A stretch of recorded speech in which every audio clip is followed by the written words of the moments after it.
wanted to ask a question. Yes, please. I am Ananya, I'm in grade 8 and this is my brother Adv.J.Sai, he's in grade 5. We came here wanting to ask one question, but I got the time to think of another one as well. So my first question was that in Christianity, I know very well that there are these two groups called YMCA and YWCA. Right. They are groups of people, young people who come together to indulge in activities both culturally and physically to, have that connection among That's when they learn themselves. music and guitar usually. Yeah. I just wanted to know, do we in Hinduism have such a community, and if we don't, then what steps should we take towards Brilliant question. create one? And my second one was, recently we as a family, we shifted to Bangalore, but before that we were in Hyderabad. Last year I saw one boy in my school. Well, he was like close to my brother's age, and every day whenever I saw him, he used to come every day in his, the Brahmin marks, vibhuti. Right. And he used to be very proud of it, and he used to make people around him understand that yes, I know my Vedas, I know the Vedas, I know my culture very well. But unfortunately, people in few other grades found it quite different, and they were even if they didn't voice it out that much, they did feel that this guy is doing something like that nobody else does. Right. So like, why is he doing it? Now, I would like to know how we can change this aspect and make it enough for all of us to do it proudly, to stand up for our culture and do it. So let's use the boy's example. I'm sure the boy also knows that he is standing out in the crowd, that he is very clearly visible in every possible way. Do you think he is doing this to change others, or because he is supposed to do what he is supposed to do? That's it. Right? His interest isn't following what his scriptures ask him. He is less interested in what others think, and so even less interested in changing others. The ones who don't follow it are the ones who are worried about other repercussions. You understand what I'm saying? So if you look at it from a practitioner's perspective, you think I have not been asked questions about the vibhuti or the kumkum that I wear to court? Of course I do. I get asked questions, or at least I get stares. You'll stare at me for 10 days, you'll stare at me for 15 days. After that, you will have to live with it, because I won't change. And I don't care what you think. And after a point, you just get on with the job. Right? When you start practicing, you realize that public opinion goes out of the window. Until you practice is when public opinion matters. So, as opposed to asking the question from an outsider's perspective, perhaps you should ask a simpler question. How is he able to practice all of this with a sea of indifference or mockery around him? That is the better question to ask. I appreciate your curiosity in this regard. Please don't get me wrong. I'm just saying, slightly change the way in which you're looking at the situation. You are trying to make it normal so that it is easier for you to follow, and that is where your question is coming from.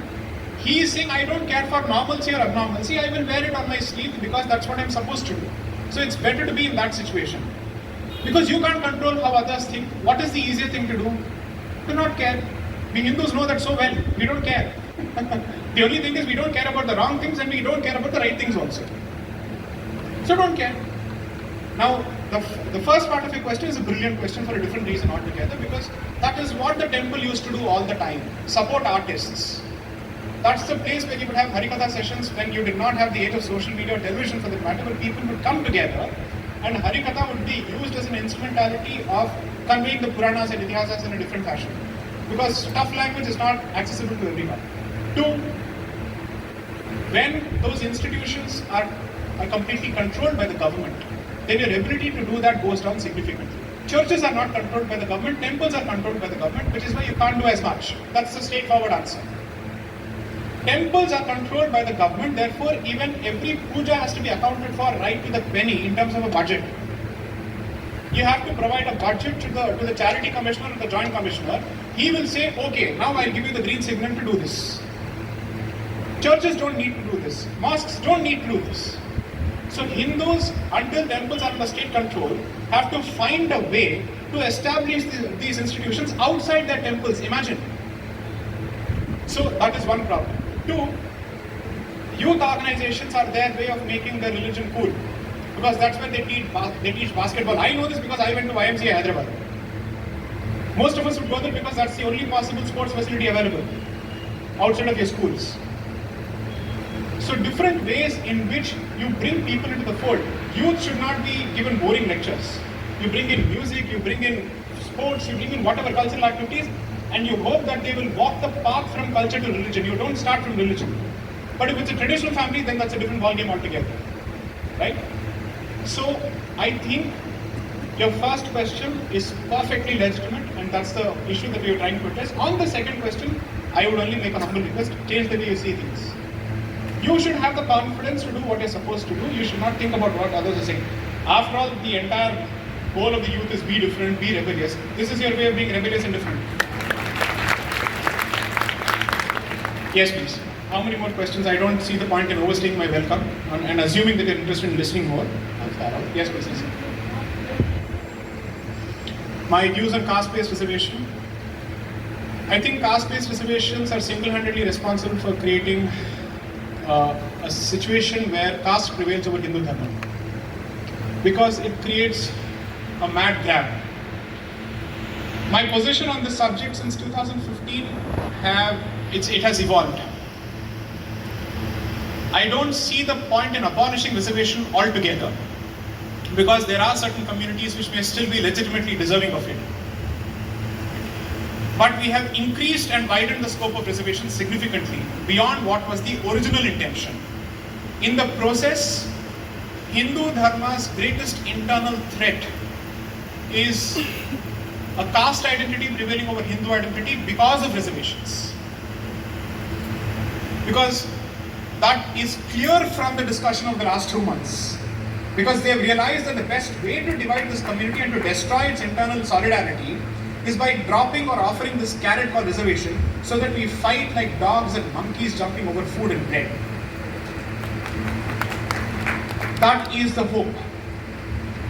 So I actually made a suggestion a few years ago, I think at Adv.J.Sai, when I spoke on the right to education and all that. I basically said, if the temple were to provide scholarships to the very same communities who are targeted by reservations, or who are meant to be the target audience for reservations, you do two things. They know that the support is coming from the very same religious institution which they are trying to be, or which they are being pulled away from. So then they know that the community is standing up for them. Second, when you offer reservation, it's very difficult to pull it off.